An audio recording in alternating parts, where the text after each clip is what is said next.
you have to respond quickly. In today's world, when an incident is with the Twitters and the Facebook and the new media messages going out there instantly, you have to respond right away. You know, in the past, you could hope it wouldn't make the newspaper the next day and the news the night before. The days of that are long past. So you have to have a plan in place.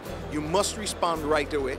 If you don't say what you want to say, somebody else is going to say it for you, and it's going to reach the public very quickly. We had a tourism ambassador that we appointed last weekend in Antigua, a very talented lady called June Ambrose, who is an Antiguan living in New York. Well, she had 30,000 people following her on Twitter over the weekend. And it's real time, it's right away. Now, if something negative would happen, you'd have had 30,000 people being given a negative view right away. Overall, it was an optimistic spirit that prevailed at WTM. A lot of hope arises out of the notion that there's a yearning for travel that burns within most of us. You're going to have people wanting to get that demand out of their system. So some people are going to travel again. I think it will be another challenging year in 2010, but I think that there are probably going to be a lot more people traveling next year than in 2009. That being said, return on investment, looking for a deal, however you want to phrase it, that is going to be the order of the day. We're finding from all our colleagues that things look a little bit better this year than they did last year, so that's a good sign. We're not out of the woods yet. There's still some challenges going forward, but it looks better. So I have always looked at the cup half full rather than half empty. So I think once we continue moving in this direction, in a couple of years, hopefully, the Caribbean tourism product would be back on its feet and strong. It is an attitude that could make all the difference as the Caribbean travel industry prepares for the next phase of evolution.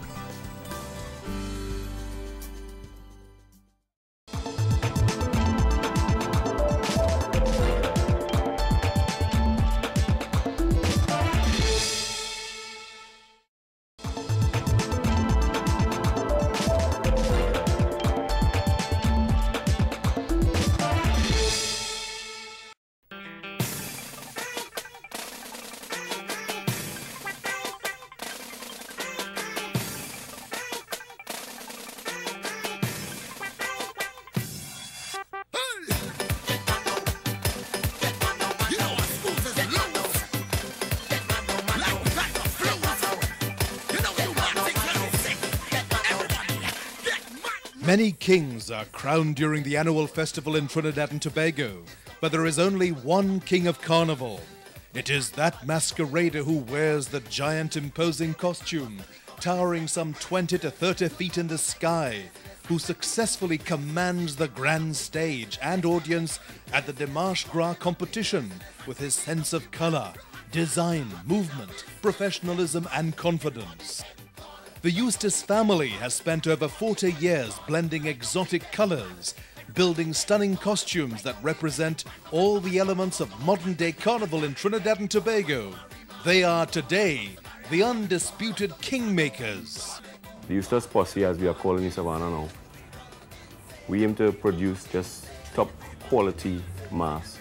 And besides just doing it for mass sake, we do it for the love of carnival.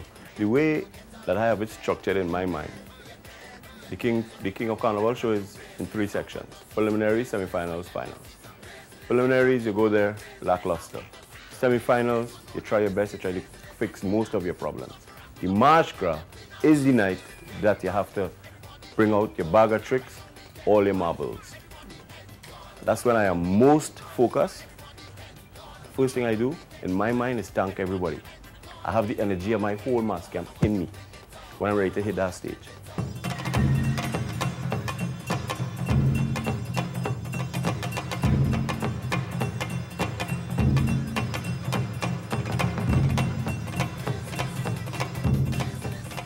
I don't hear nothing, I only see the stage. At the end of it, fire. I'm the fireman, fire's in my hand, raging through the land. Boy, boy. Up next is one of our favorite music videos.